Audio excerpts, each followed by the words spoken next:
Good afternoon. Hello, Rebecca. How are you? I'm good. How are you doing? I'm very well. This is, by the way, sparkling water, in case anyone thinks I've headed on to the harder stuff a little bit earlier today to celebrate the weekend, but never mind. Well, lockdown is putting us through our paces. That's all I'm going to say. Sometimes we might need to move on to the harder stuff. I'm actually, to be fair, for me, for a Pioneer connector, I've actually done 15 days of dry January. So I hope that is suitably impressive. I'm actually amazed myself. So there we go. How many more days? I'll keep it up. But I'm halfway there. I do have to say, Steve has an excellent taste in fine wine. It's ruined the rest of us. My husband's very cross because he's like, any bottle I buy you now is just never going to be as good. And I'm like, yeah, you're probably right, actually. That's why I keep giving him bottles when he comes over. I know, he loves it. Welcome to Personality, first of all. We are going to be talking around creatives and continuing our series around influence. So specifically, how can creatives increase their influence? Before we do that, Steve, I noticed the golf clubs are still behind you. Tell me what's going on in your world. Update me. How is life? Well, we're in the middle of lockdown 3.0, and sadly, the golf clubs are closed. So my little babies over there in the back, I talk to them each day and try and pretend that, I'm not giving up on them, and one day we will play again. But it's pretty depressing in London right now. No one's going out. Well, you're allowed to go out to walk, but that's about it. So we're trying to get a lot done and trying to be very disciplined and very consistent and playing a lot of cards with the kids. We're a game called Rummy, and somebody bought me a poker set. I think Helen bought me poker chips for Christmas. So there's been a lot of card playing in the Cockram household over the last week. So our maths is getting better, but I think we're all looking forward to maybe in a month or two when we're allowed out to play again. So yeah, my little baby's over there. But if there's ever a couple of months that you don't mind missing the golf season, I guess December, January, February would be probably the worst. So hopefully by spring, we'll be back out enjoying ourselves. And the sun is shining today, which is amazing. I think probably the first day ever in a long time. So that's always a plus as well. I love it. I love it. So let's crack on in terms of speaking about creative influence. Before we just go on to that, if you have any questions for Personality Yoda, please do type those in the chat box as we're going through. We would love to answer them, and we'll post them to Yoda himself as we go through. Fantastic. So we've been working through, I'm going to add your screen to the stream here. We've been working through the questions specifically around the influence model, and the different parts of it. So let's start with the first question, which is, what are the barriers to trust to establishing trust for a creative? And I know this is slightly different because there's two different types of creatives, but please do unpack that for us. Yeah, that's really helpful. Thank you, Ray. I don't know why we've lost our Ray and Yoda today. I did type it in the beginning, but obviously there's some feature we're missing. We've been robbed of our identity. But there we go. So here's what we're going to imagine again is, what is the barrier to trust? Because trust is the foundation upon which future relational influence and impact is built. And each voice has different barriers to influence.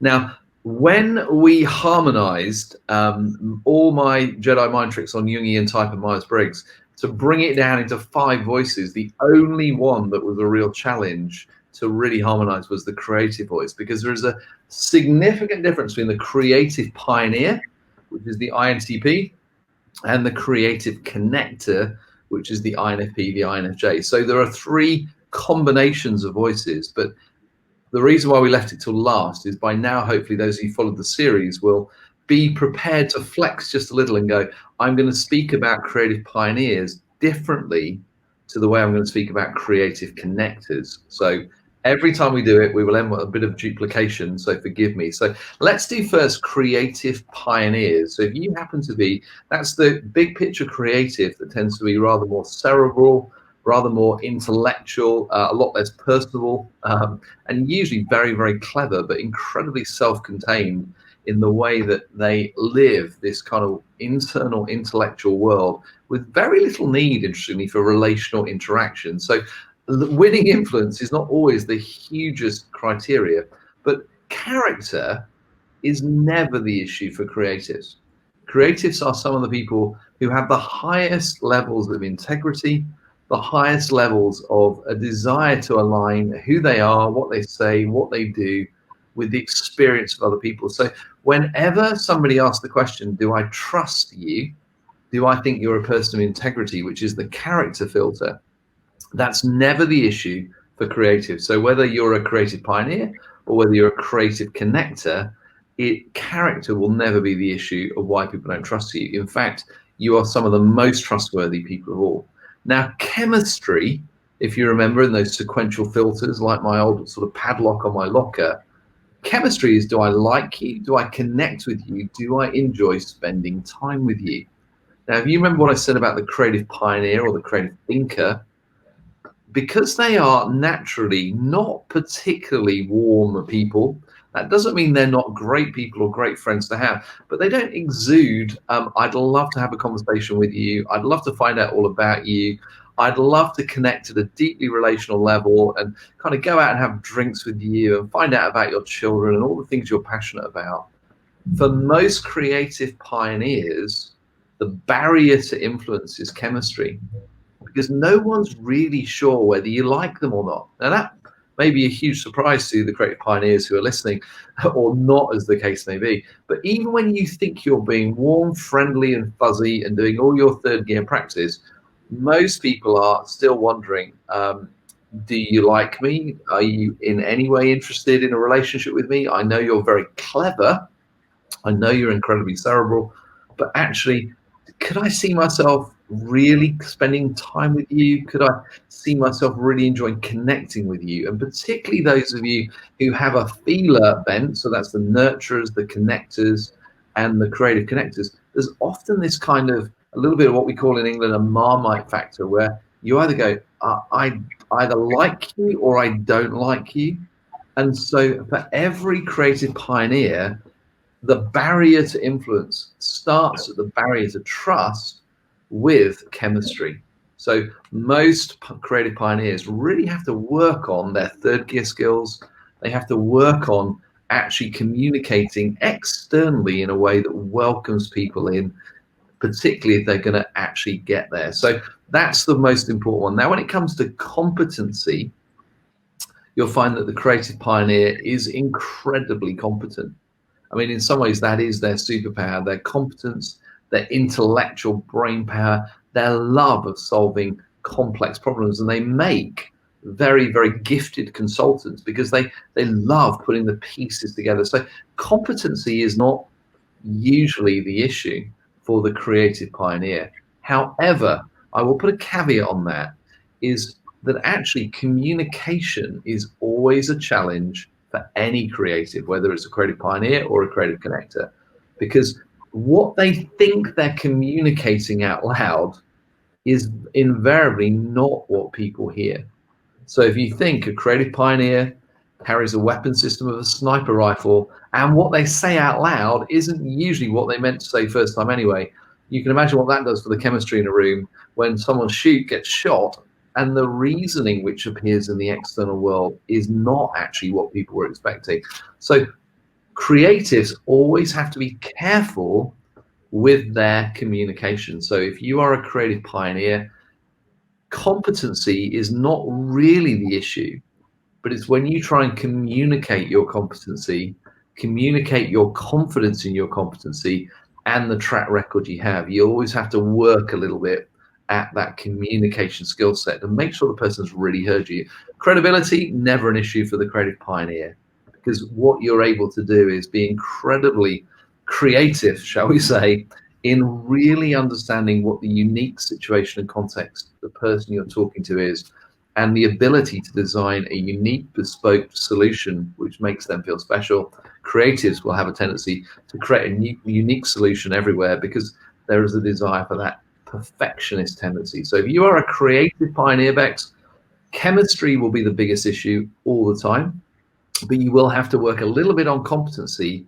not because you're not hugely competent, but because the ability to communicate your competence in a way that others can hear and understand with clarity will often be the issue. So I'll give you a chance, Bex. Anything you want to clarify for me or want me to clarify on the creative pioneer, with the caveat the creative connector has different issues. So I'll come to that in a moment, unless you have anything else for me on that barrier to establishing trust. for a creative pioneer?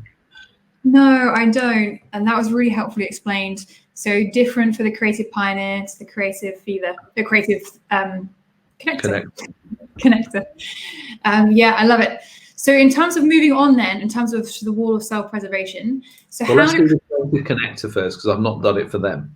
Okay. So I've done creative pioneer. So for creative connectors, which will be your INFPs, your INFJs, if you speak Myers-Briggs language, character again is never the issue. They are the people of unimpeachable character, integrity, chemistry.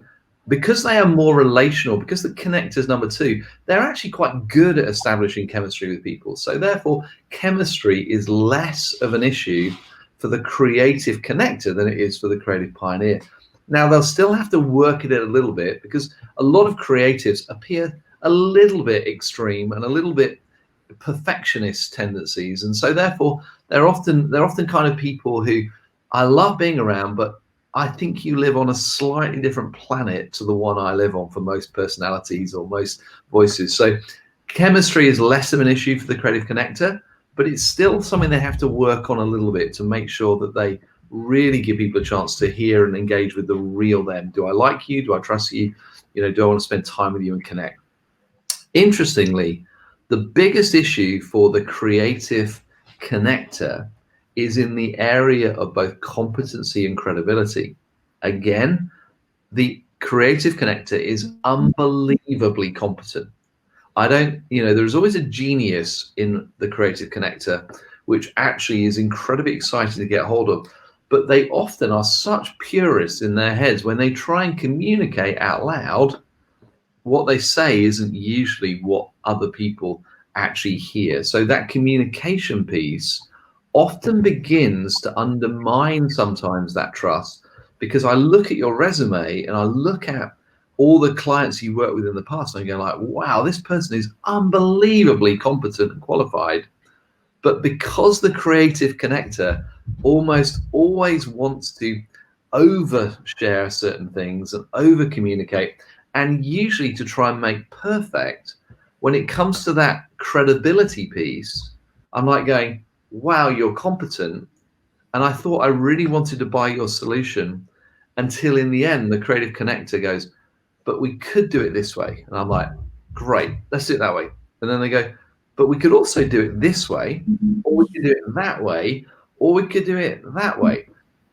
And by the time on the other side of you, I go like, okay, so you're not sure what you think is the best solution. So the creative connector will often try and create multiple solutions in order to try and find one that pleases the person on the other side of them, so that they'll be trusted to move forward.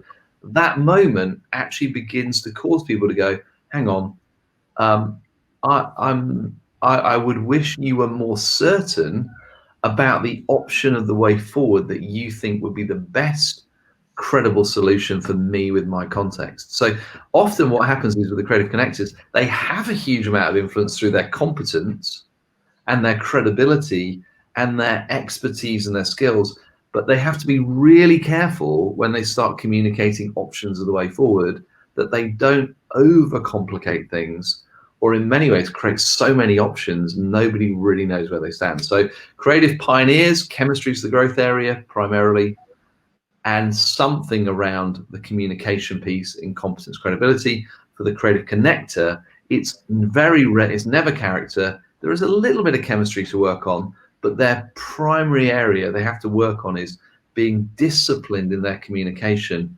and not trying to create multiple perfect solutions and confusing someone that was ready and would have taken happily what they said first. So there's my little overview of how creatives, if they're not careful, undermine the ability to establish trust. And in the end, people choose to go, I think I'm going to use someone else, because there wasn't that unlocking of trust that opened transaction at stage 1.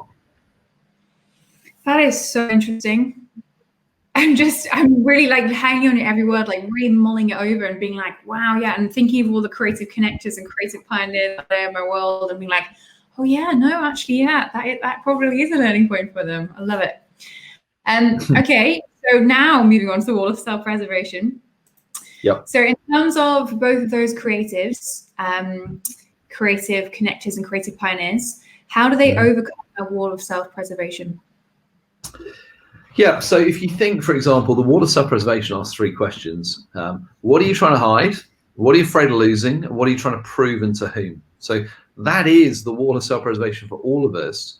And it will be different things for different people. So if you think, if I do creative connectors first, highly relational. So their desire is they want relationship. They want depth. What they have to work on is their wall of self-preservation is not as high as the other. Their wall is usually, am I able to be the perfect solution for this person? So the creative connector will almost always judge themselves far harsher than anyone else ever would, or they would ever hold up as a standard to other people. So their wall of self-preservation is usually internal perfectionism of going, am I actually good enough?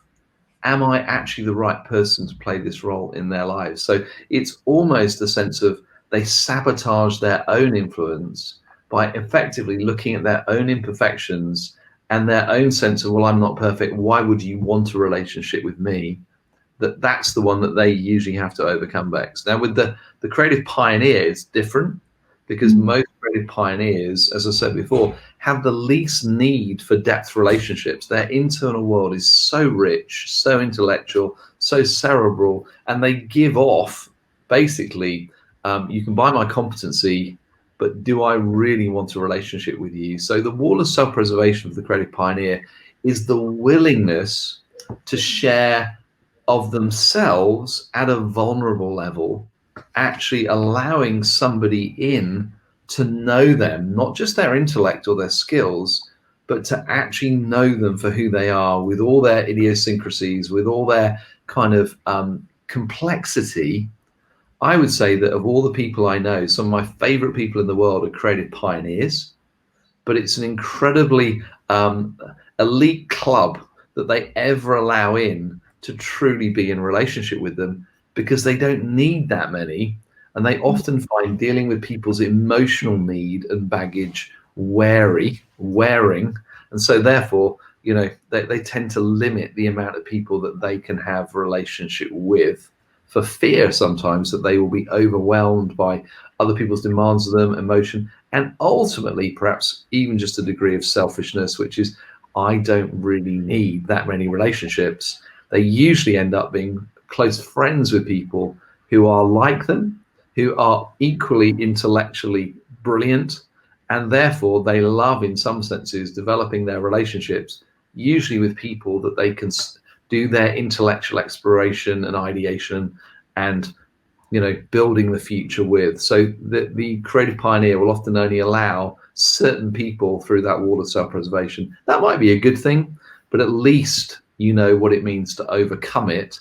It's usually to actually make yourself vulnerable and to actually be prepared to engage with people as emotional level and actually who they are outside of their intellectual world of work, task, and achievement. Any tips for them then in terms of overcoming that wall?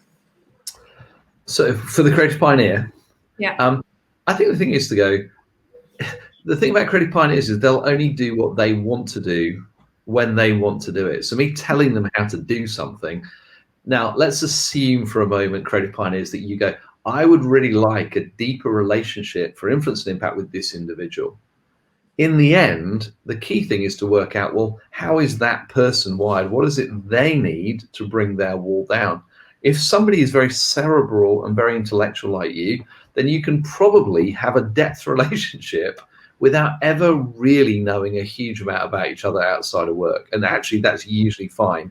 If you want to have a relationship, possibly with your spouse a lot of the time, who is more relational, caring, empathetic, sensitive, then what you have to do is usually learn how to share your emotion, learn how to create time, to waste time with people with no apparent particular task objective at the end of it.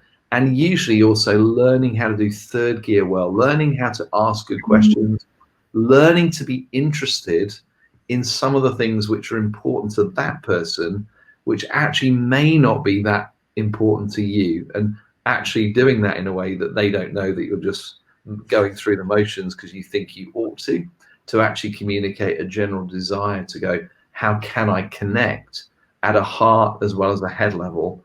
And that's usually a growth opportunity. So the way I usually coach most creative pioneers to do that is I make it a competency challenge, which is horrifying to all the relational people out there. And the nurturers like, this is just violates all my values.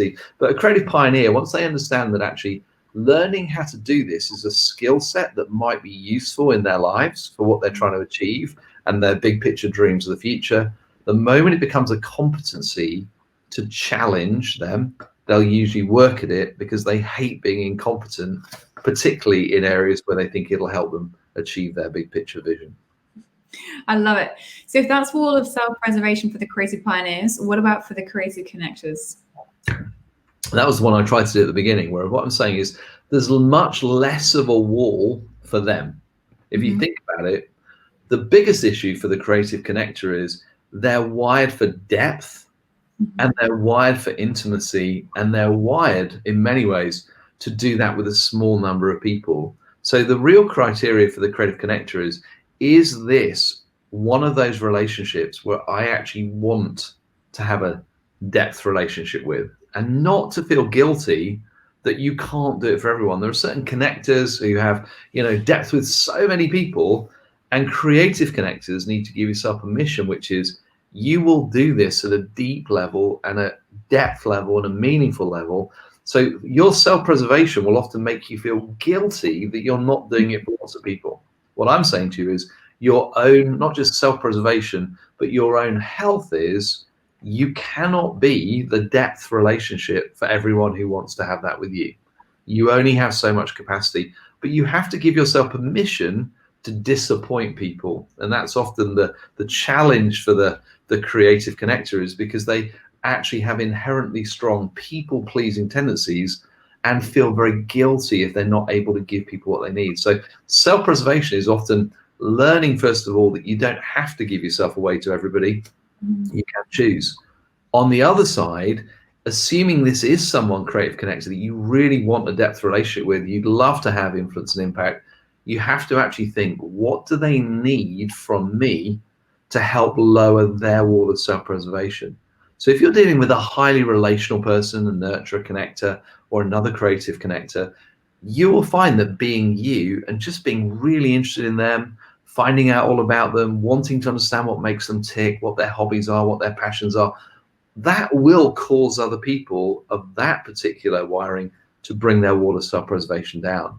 Whereas if you're dealing with someone who's more of what we would call a kind of task-focused, work-orientated thinker, so your pioneers, your guardians, or you're another creative pioneer, usually the danger is your relational invitation and your own lack of self-preservation in vulnerability often can be off-putting because it feels like it's a bit too emotional, or it's a bit too relational, or it's almost like you want me to bare my soul to you right now. I mean, I need to be warmed up a little bit, and I kind of don't do this very often. So one of the challenges for the creative connector is understanding that not everybody necessarily easily gets to the place of wanting to share their deepest, most passionate insights, and that for a lot of the pioneers, the guardians and the creative pioneers, it takes time.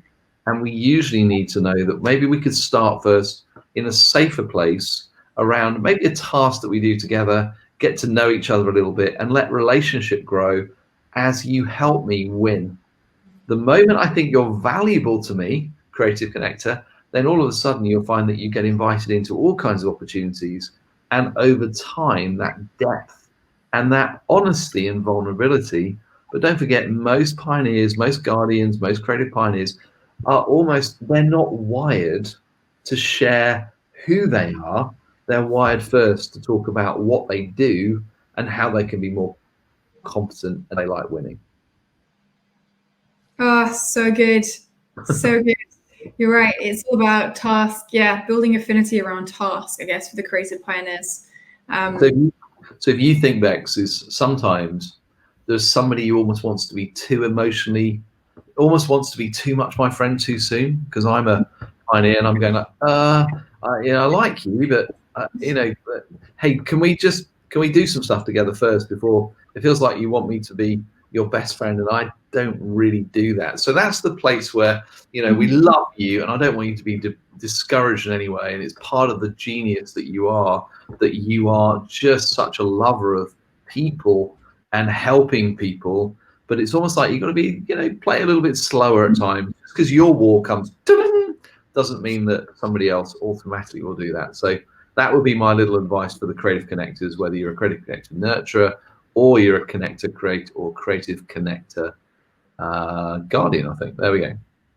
So before we move on to influence and impact, I actually have a really good question from Derek. So Derek says, do creatives in general have a harder time than others in making judgment about other people's characters? How is that meter?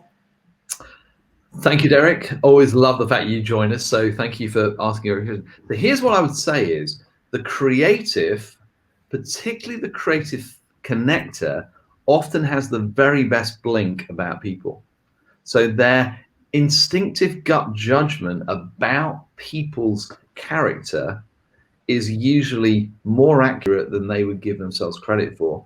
So I often listen to the creatives when they say something is not right about this person or something is not right about this situation, because they're so wired as creatives for integrity, authenticity, depth, alignment. Who I say is equal to what I do in every area of my life.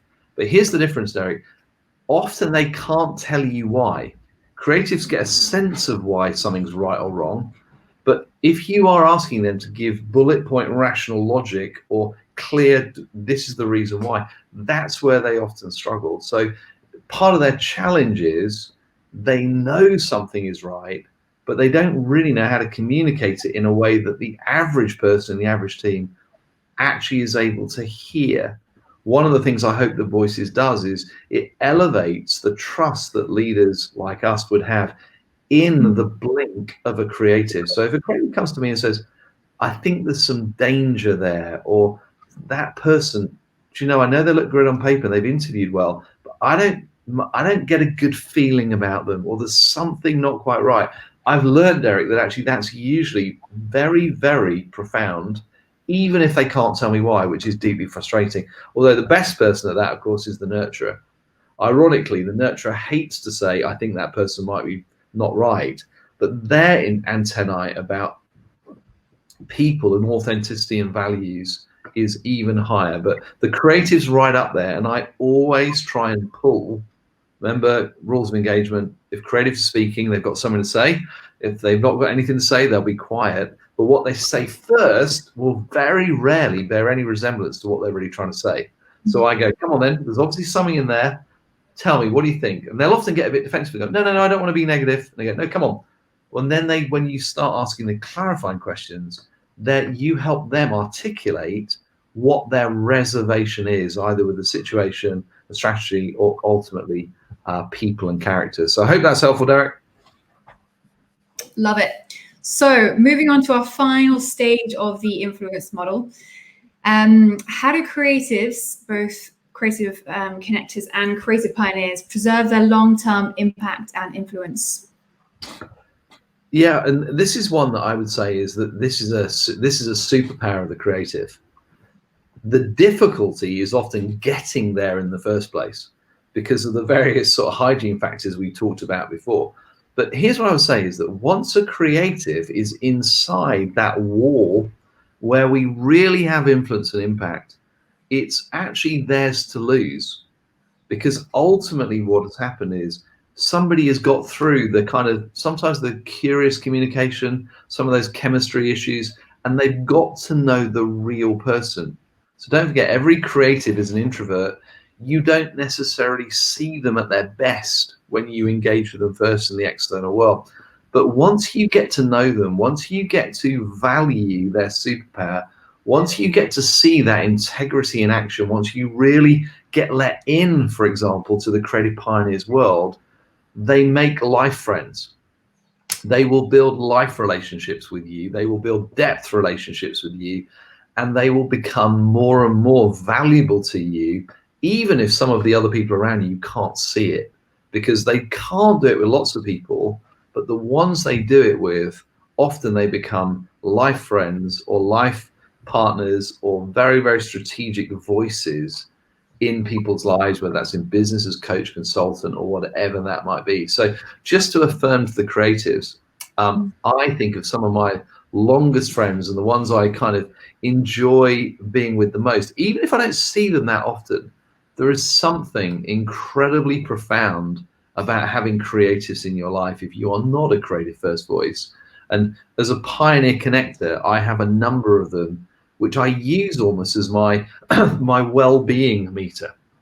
I'm always creating new things and visioning new things. And what I always look for is, are the creatives still wanting to work with me, to journey with me, to be around what I'm building? Because that's usually the best sign I know is, are we being authentic in living the vision in a way that is actually authentic, full of integrity, and nothing to do with what the Pioneer Connector often can be, is the charismatic salesman who's a little bit manipulative, who can often choose their well-being over other people. So I use the creatives, both the Creative Connector and particularly the Creative Pioneers in my life, to actually be almost like that conscience, that early warning radar system, which is, Steve, you're off track just a little bit. There's something not quite right. What's going on? Spooky sometimes how they can know, because it's really hard to fake it to a creative. They kind of have this spidey sense that knows when someone is not telling the whole truth or something is misaligned or not quite as it could be. But once you're in, it feels like an incredible privilege to have real depth friendships and relationships with creatives, because in some ways that they don't do it very often. And final question from me on the creatives and influence is, if you are another voice and you have voices in your family, in your team, in your organization, how do you help them increase their influence? Yeah. So, I mean, I've probably given this answer 5 times now the same way, which is teach them the influence model. I mean, I think one of the joys of hopefully voices is a simple enough vocabulary and language that everyone can learn it, and every team and every family can actually use 5 voices in their interaction to improve communication, to improve the sense often of being able to connect with one another and truly deepen relationships with one another. So when it comes to creatives, the thing to understand is they will always be a harsher critic of themselves than you probably will ever imagine as a different voice.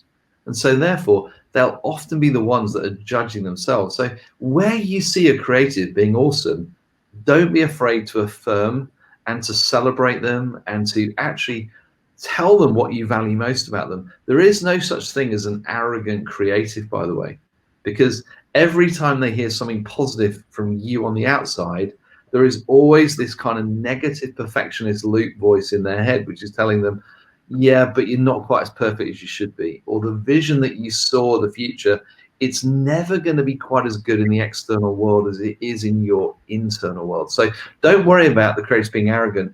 And here's what I would say is, encourage them to dream and actually create the space to hear their opinion. So if you are a loud voice who talks a lot, i.e. me, I often have to create the discipline of deliberately stopping and asking the creative, what's your perspective? What are you seeing? What are you sensing? And then to have the discipline to know, A, there will usually be a longer silence than I would like, and B, what they say first will often appear as if, to me initially, as if they've not listened at all to what we've been talking about. And in the past, I would have just dismissed it.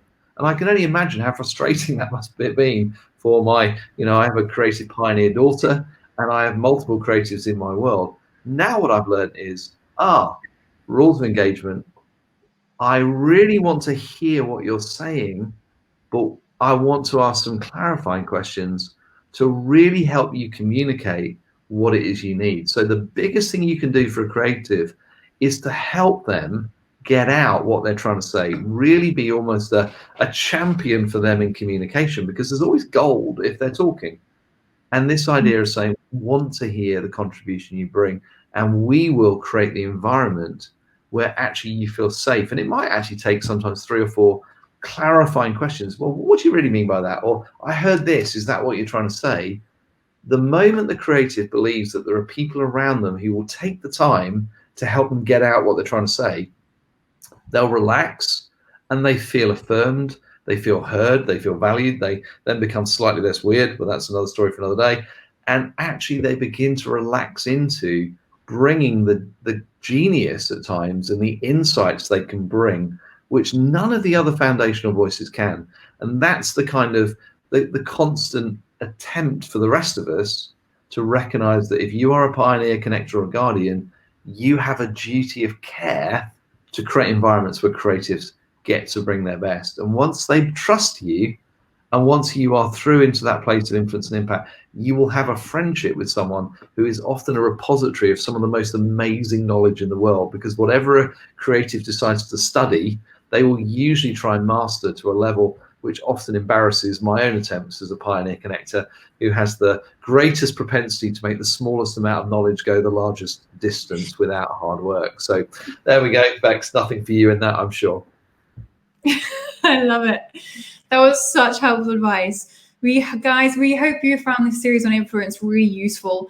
Please do feel free to rewatch it, any of them at any point, because there's always more wisdom and nuggets of gold to mine out as we go through. Steve, before we round this session to close, and I'm conscious we've gone a bit over time, is there any last words, key thoughts you'd like to add? I think there's always a last thought, Bex. You should know that by now. I think don't underestimate how important influence is in the new world.